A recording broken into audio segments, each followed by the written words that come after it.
係咁，我有嗱，仲有幾日就日本大選啦。咁我係要講講高市早苗嘅旋風嘅。其實佢預備宣告大選嗰刻，我已經話佢贏緊啊，唔使猶豫。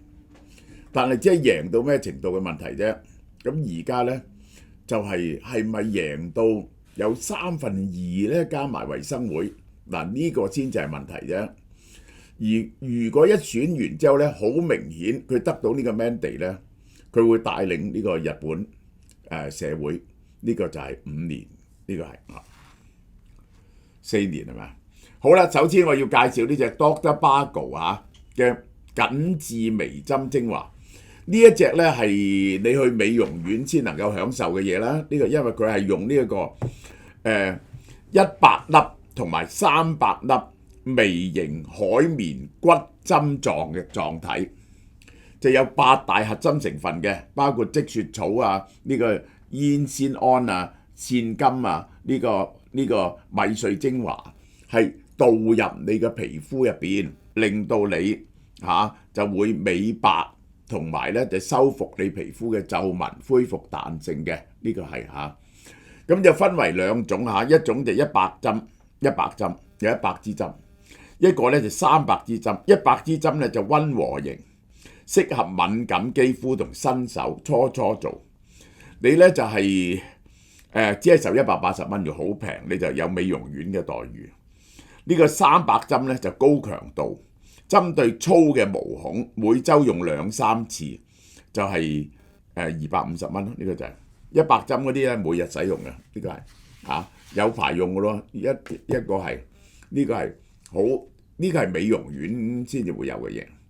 咁咧仲有呢幾樣就係 Urian 好紅嘅嘢，一個大特價108蚊，韓國 Urian 純素乳木果柔潤手霜100毫升108蚊，潤唇膏3種潤唇膏純素嘅，呢個有色永潤亮彩，呢個滋養保濕58蚊。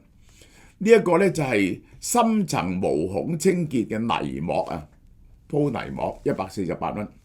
呢個最多人買啦，呢個蘆薈面膜8片裝128蚊，純素，呢個係韓國第一嘅純素牌子，係當然係即係唔好，即係比起用化學品嗰啲好好多啦。呢個就係好啦，高市早苗嘅內閣呢一個就係支持率突破70%，竟然咧係上升嘅。最重要嘅係乜嘢呢？佢喺18至29歲個支持率咧突破92%，可以講咧話佢啲在野黨咧完全冇晒後生仔嘅支持。呢一個係支持率7割，呢一個係呢個日本股市亦都創新高。日本股市5萬yen平均去到5萬，日本股市創新高，日元企咗155，呢個就係異常嘅熱度，打破日本政治。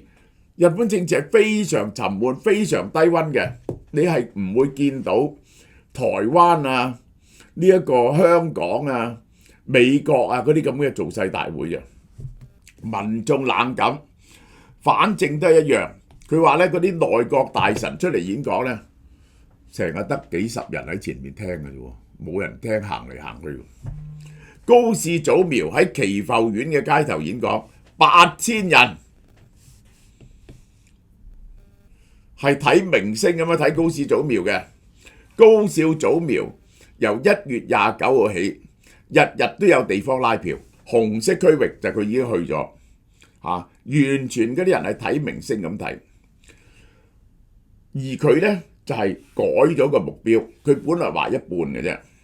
當勝利被視為理所當然咧，支持者就會唔嚟投喎。即係佢覺得你係唔係都贏，咁咧結果咧可能出現投票率不足嘅問題。路透社引述日經初步調查，自民黨可能超過眾院過半門檻。咁樣咧跟住就話可能壓倒性勝利。情景 A 佢係點呢？如果你目標係一半，啲民調解讀穩操勝券，你嘅支持者鬆懈安心低投票率，結果動員力下降。當時咧香港選舉我哋都係咧，梗係告急噶嘛，係嘛？你要告急，然後啲人先會出嚟。但係咧高市早苗咧告急咧冇人會信㗎。情景 B， 佢於是提高個門檻，希望攞到310席。民調解讀有可能係歷史轉折點喎。哇！選民反應緊急感，歷史責任。於是動員力激升，所以佢先至講幫自衛隊證明。嗱，眾議院係咁嘅，465席，而家自民黨哋232席，在野黨233席，佢要拉4個呢邊啲人支持先夠個半數嘅。將定義重新搬咗個龍門，正義重新搬，由贏得選舉變咗改變體制。眾議院465席，310席，代表2/3多數。第一個步唔係就咁收到憲，但係修憲第一步達到。高市早苗將選戰目標由執政提升到憲政。新嘅敘事唔係為咗讓某人當選，係要做一件更大更艱難嘅事。你哋日本人要支持我做呢件事。嗱，而家有可能成功啊！冇你哋幫手做唔到嘅，唔係為咗勝選，係要贏到可以做一件歷史嘅轉折點。高市早苗發表演講，強調有意將自衛隊憲法第9條寫入憲法。為點解唔能夠喺憲法寫上自衛隊？為咗將其訂立為實力組織，請大家讓我嚟修憲，將自衛隊或者改名做軍隊正式寫入憲法入邊，係有呢樣嘢嘅。並指出國會嘅憲法審查會長由在野黨議員擔任，完全冇進展，希望打破呢個局面。負責任嘅積極財政，通過投資同危機管理安獲民心，將不安變成希望。即係咧呢一個咧係嗰啲，尤其是呢樣嘢一出呢，係對嗰啲保守嘅右派嘅人係極大嘅呼喚。其實係石破茂啊，點解選舉失呢？係嗰啲保守派右派背棄咗佢，呢班人會撲出嚟。點解啊？呢個係安倍晉三地講咗10幾20年嘅嘢。喂，日本仲係唔係一個戰敗國家？戰敗咗80年，仲係咪一個戰敗國家？還是應該變翻一個正常嘅國家？憲法寫翻入啲正常嘅條文入去啊！呢個係日本人嘅尊嚴嘅問題啊嘛。好啦，心理轉化，缺席再唔係選擇。如果你唔去，達唔到呢，你嘅心覺得唔舒服。唔去投票，目標過半係個人自由，你係咪都贏呢？唔去投票係集體目標缺口嘅罪人。你唔去投票，你就 miss 咗呢個歷史時刻。好啦，點解日本人接得住呢一球咧？會接受佢呢樣嘢呢？日本已經冇退路。呢種高風險嘅動員策略有效，日本社會拖延得太久啦。喺表面繁榮之下，深層社會共識係，如果再唔求突破，國家就會窒息，甚至死亡。日本經濟3重憂慮，呢個增長長期乏力，日元波動反覆，貨幣嘅購買力下降，個經濟增長舊年係衰退嘅，今年輕微增長，若有若無中間。再係咁，日本嘅國民所得已經係低過台灣 10% 以上。人口老化將財政社會福利體系推向極限，結構性壓力好大，負債好重，外部安全環境惡化，大鑊。呢個中國如果吞併咗台灣，日本非常危險，起碼琉球嘅處境係非常危險，因為琉球係近台灣多過近日本嘅，使國家定位難以繼續用模糊嘅言語拖延，因此要大力增加軍費，有明確嘅外交政策，呢個就係急需改革。日本人係知道嘅，呢個係。好啦，喺令人窒息嘅現象入邊，最緊要嘅係帶嚟希望。任何係有方向、突破意志嘅人，格外珍貴。喺困難入邊，人就 look for 領袖。嗱，呢個係我親身體驗。每次學生會嗰時喺港大，我喺學生會5年，一有困難，個個就望住我㗎，因為我就係一個會出主意嘅人。人平時咧，如果太平咧，啲人唔中意呢啲人，因為呢啲人咧係有稜有角嘅，全部都係唔係咁容易相處，有強烈主見嘅人。但去到危機時候，人哋就 look for 一個有強烈主見嘅人。選民心態轉變，由尋求安穩轉為尋求突破，呢個就係嚇。好啦。政治情感爆發嘅2個扳機，拉動個扣個槍，對現狀嘅深層不安、外部挑戰，成為情感催化嘅強大催化劑。呢啲情緒係用嚟對抗現有秩序嘅，或者對假想敵嘅對抗，即係咧對現有嗰班官僚體制嘅挑戰，同埋應對中國嘅威脅。好啦，呢個就恐懼與敵意係2種嘢嘅啫，一個就希望與出路，對更美好嘅未來嘅憧憬，結構性問題點樣解決，一個強而有力嘅情感吸引力，呢種敘事聚焦於變革、創新、國家長期利益嘅體現。今次投票唔係選擇執政黨，執政黨次邊個選一樣，係國家下一步係點？個方向大方向究竟係點？日本政治嘅常態係去魅力嘅官僚邏輯，最好嗰啲人呢係唔會犯錯嘅，就而唔係呢嗰啲有即係嗰啲出嚟即係呢4平8穩嘅人。呢個日本人咧，平時中意呢啲冇魅力嘅人，官僚型政治魅力零領袖將模糊嘅程序轉化為道德嘅選擇。官僚型政治其實日本一手就係官僚，隱藏風險，專係修補補，啲嘢唔講到好清楚，咁樣可以妥協。魅力型零領袖問題講得好直白。目前最大嘅危險係乜嘢？我嘅方向係咁，你哋投票就係支持我呢個行動，你俾個 mandate 我去帶領個社會。好啦，高市喺秋葉原首場演講，帶有情緒嘅個人敘事，呢啲永遠用情緒帶動，講自己奮鬥30幾年先走到今日，執政聯盟一定要攞到多數。如果唔係，我已經奮鬥咗30幾年做到首相，我就將我就辭職唔做首相。作為內閣原本想推動嘅制度，不得不喺國會中放棄，好多政策都面臨咁嘅情況。高市政權成立後，呢個係佢嘅講嘢嘅節錄政策方向已經徹底改變，聯合執政嘅框架唔同啦。嚴格嚟講，喺國會執政黨爭4席先至過半，無論如何，你哋一定要俾我自民黨同維新黨會加埋超過一半。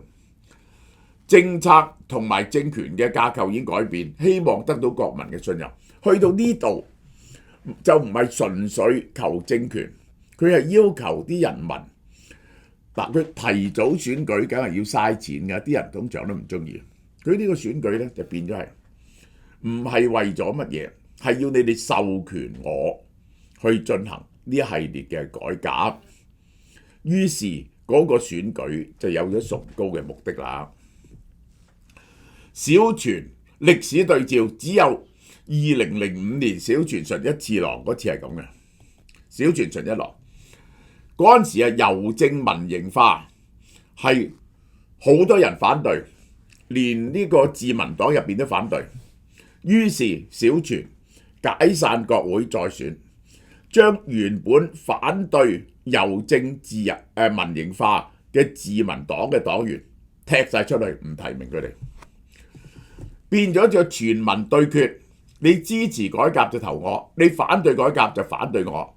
結果贏到296席。嗱，今次係咪打破呢個紀錄？296席，當日小泉純一郎嘅支持度不如今日嘅高市早苗。嗰場勝利證明，當社會陷入長期停滯，人民就會希望有個打破舊秩序嘅信號，改革本身就成為希望。停滯社會嘅心理機制，希望打破舊嘅秩序，呢個就係領導者嘅光環。嗱，三個人分別係乜嘢呢？一般係重視穩定同共識，呢啲咧係冷嘅。安倍晉三係一個體制內嘅高手，可以整合各派，政治手段高超，但係佢就唔係魅力型領袖。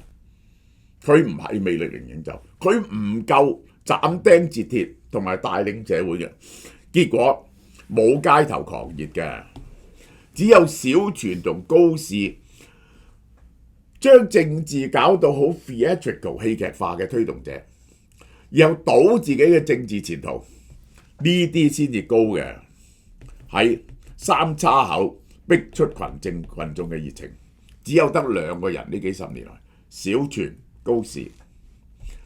動員嘅機制嘅本身差異，舊模式，政治同我無關嘅，選邊個都差唔多，投票率低，魅力型，我唔投票錯過歷史機會嚇。其實呢啲動員得兩種方式，一種叫仇恨動員，用敵人凝聚自己。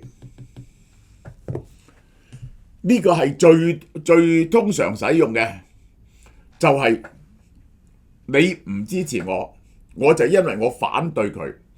Donald Trump 就係仇恨動員，攻擊乜嘢？你唔支持我呢？你啲仔女咧翻學咧，個男仔翻學咧就會變咗個女仔翻嚟。日日嗰啲移民，嗰啲非法移民喺街度係強姦人、搶人、販毒嚇。喂，嗰班官僚係欺壓你哋，喂，完全係仇恨動員。呢個希特拉嗰啲咪仇恨動員咯，仇恨猶太人咯。仇恨動員係好有效嘅嘢嚟㗎。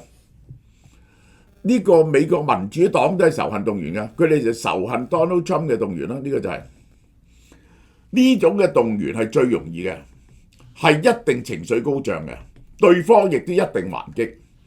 雖然動員效率極高，但社會一定撕裂。社會撕裂咗點呢？如果你係獨裁者咧，跟住就鎮壓對方講嘅嗰啲人，咁樣就收拾咗社會嘅撕裂，將社會夾硬拖翻去你自己嘅管治架構嗰邊。好多時選舉都係仇恨動員，台灣嘅選舉完全係仇恨動員。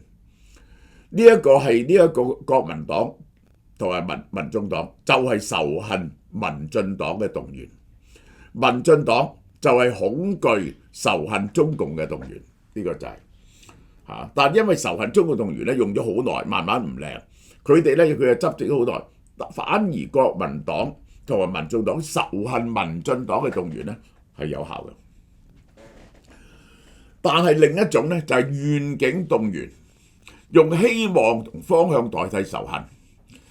呢個係提供一個路線圖，叫人哋支持，執行難度極高。你要講出人民心中嘅願望，領袖有魅力同承擔，係可以inspire people。 我好難解釋乜嘢叫 inspire people。喺美國歷次出現呢啲人㗎，其中包括嗰個話要將呢土地嘅利益係全國全民化。喂，雖然選唔到，係好 inspire 到大家為佢狂熱。呢啲係政治明星，好似 Franklin Roosevelt 喺新政，唯一恐懼最值得恐懼嘅就係恐懼本身。佢帶領你哋由大衰退中恢復翻嚟。Barack Obama 打 change， 竟然以一個名不經傳嘅人擊敗咗 Hillary Clinton 而大勝。嗱，佢呢一個 change 嗰陣時好多人寄望喺奧巴馬身上，結果奧巴馬淨係搞咗奧巴馬 care， 係冇解決到好多人嘅唔開心嘅問題，即係包括咗藍領啊嗰啲咁樣嘅問題。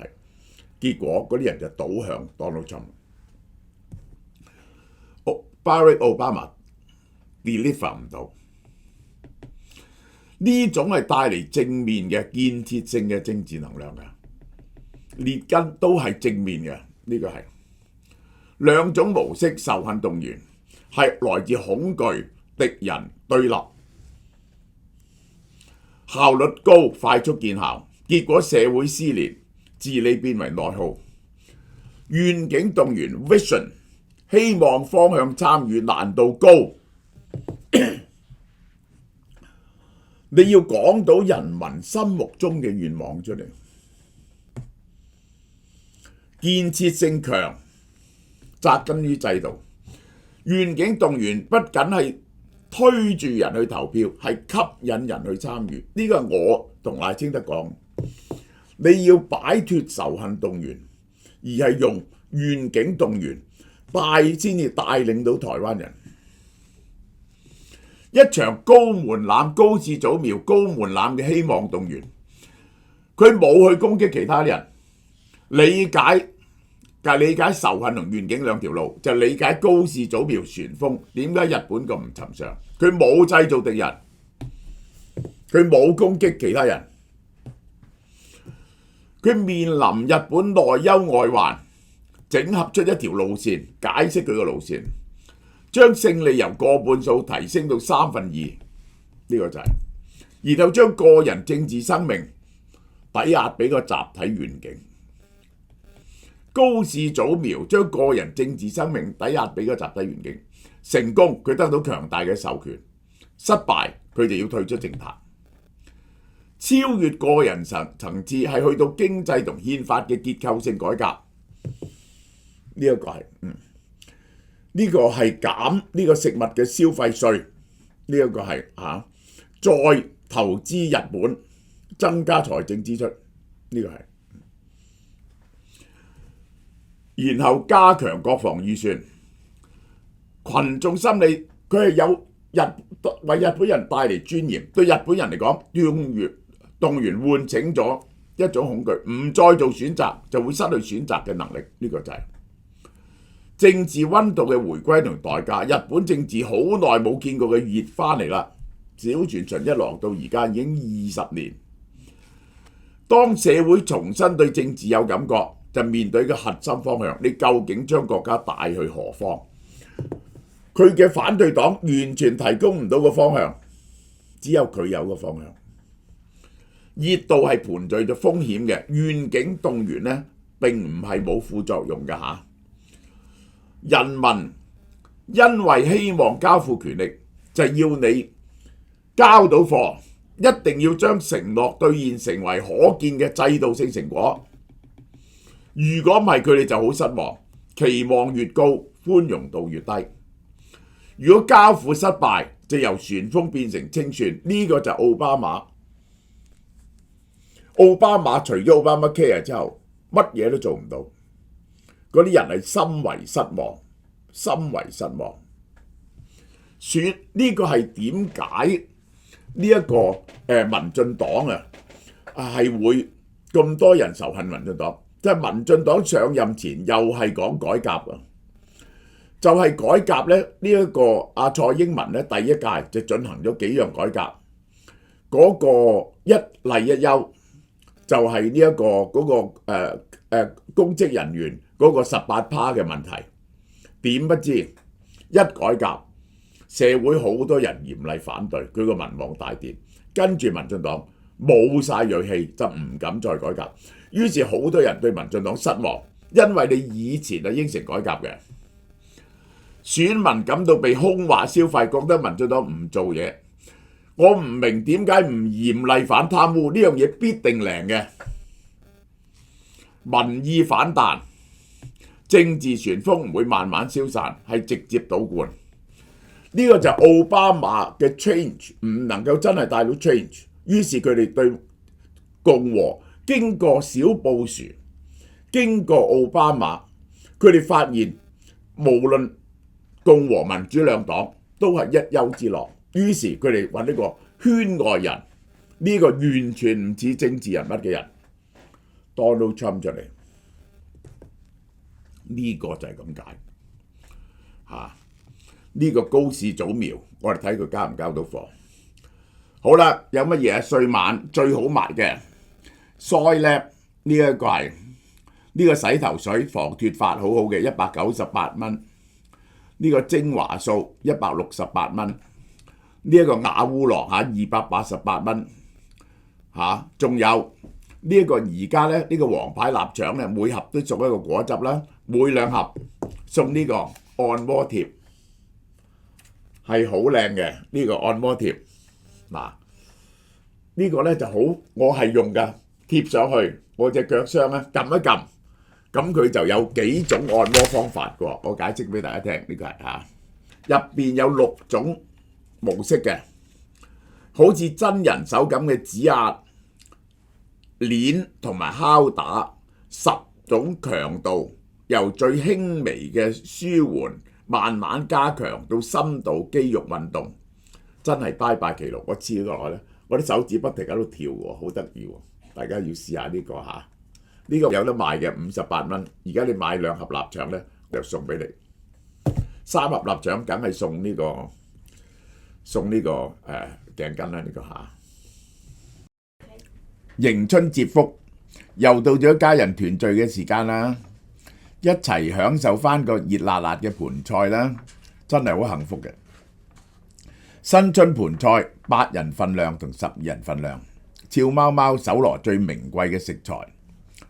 係加咗料嘅，今次有富貴原隻12頭鮑魚、如意鮑汁、花膠筒、韓國大蠔豉、原粒北海道瑤柱，唔少得嘅花菇啦，呢個南乳豬手粒啦、螺片啦、豬肚啦、家鄉炆腩仔啦、爽滑蝦丸啦、炸魚蛋啦、富貴貴妃雞啦，配埋好意頭嘅富貴發財。即係發菜、蘿蔔、芋頭枝竹，形質豐富又足料。8人份量，原價1488，新春價1288。12人份量，原價1988，新春價1688。門市同網站咧都有得訂嘅，即日起到2026年2月9號，價格包埋送貨服務，偏遠地方除外。注意，今年嘅送貨咧只喺樓下交收唔想送上樓嘅。而材料、而村屋咧就喺村外交收，送貨日期2月7號到2月20號，預約送貨要5個工作天。大家可以咧嚟門市自己攞嘅喎，如果嚟門市自己攞嘅咧，會送一個古法羊腩煲俾你哋嘅。由於新鮮喺香港製造，每日數量有限，售完即止。希望大家食個新春盤菜，身體健康，福滿團圓。